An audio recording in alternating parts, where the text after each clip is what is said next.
Hey there, it's Jared Jones, top selling agent in Orlando, Central Florida Marketplace, coming to keep you informed on the housing market with your Central Florida Market Watch Minute. What you need to know about the local market in under 60 seconds or thereabouts. Hey, moving season's officially beginning right as we head into March, and really March through May, typically the major boom months where buyers are transitioning in the marketplace. You see most of the property values rise. Sellers are going to be excited to know that as we head into the season, interest rates are at lowest levels in 12 months. 4.37% is the current 12-month average. Many news outlets are reporting this through February. You're going to see that on the 2018, particularly the end of that year, we saw an increasing climb in interest rates. Obviously, the buyer's ability to buy a home, buyer positivity, movement in the market is closely tied to what interest rates do. Lawrence Yun actually specifically tied the housing market and mortgage rates and the softer sell-off that we saw at the end of last year as being tied specifically to what mortgage rates were doing. And then as we kind of came into the beginning of this year, we obviously saw an effect directly on the housing market, so to speak. But has that affected Orlando? Is Orlando doing anything different? Let's take a deeper dive on that. Check this out. This is Orlando wide, an MLS. This is the aggregate of the MLS data, kind of shown on a year-over-year graph. What you're looking at is how many units sold this past month. You see this right here, this little blue dot?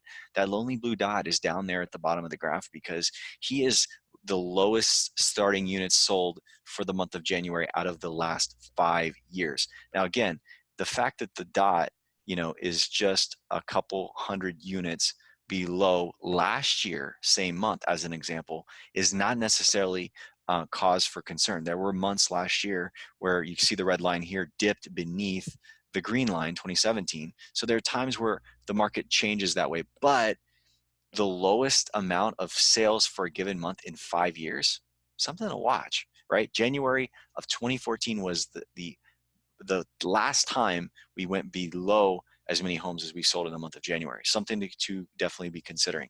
This is actually interesting as well. This is showing you the average price year over year going back from 2015. 2015 is the bottom line.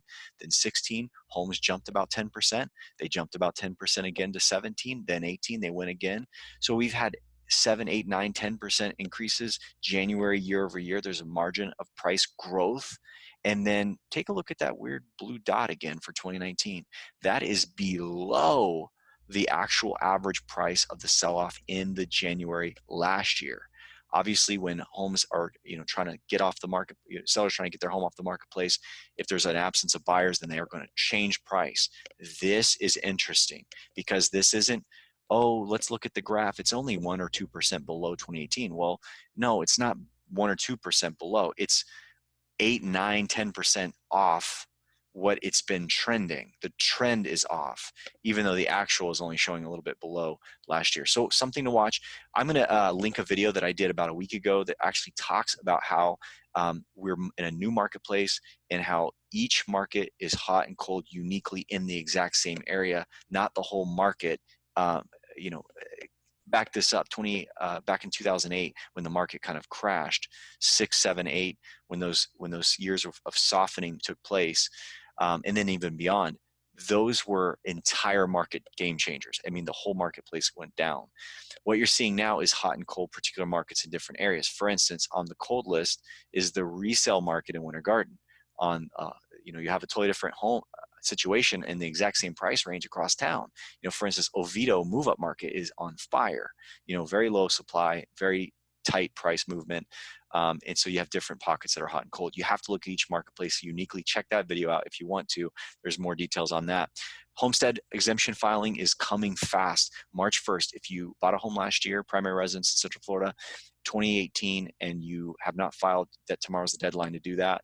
Or if you've just forgotten in the past, there's instructions there on the screen on how to do that as well.